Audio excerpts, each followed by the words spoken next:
Hello and welcome to the series Next.js for Beginners.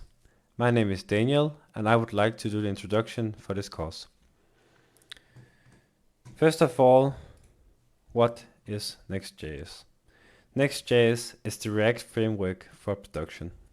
So what does this mean? I think we should start by going into depth with this. It is not quite possible to build a full feature-rich application ready to deploy for production by using only React. React is a library for building user interfaces.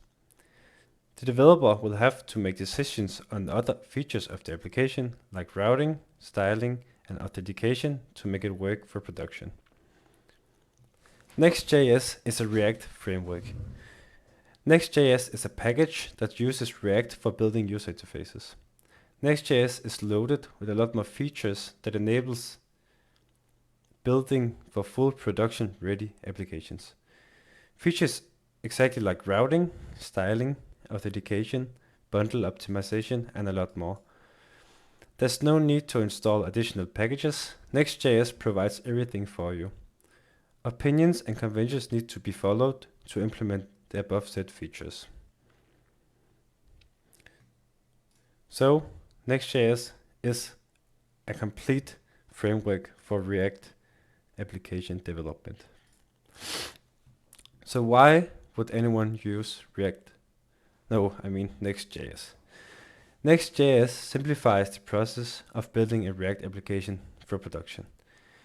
It comes with a lot of features, for example, file-based routing, pre-rendering, API routes, support for CSS modules, authentication, dev and prod build systems, and a lot more.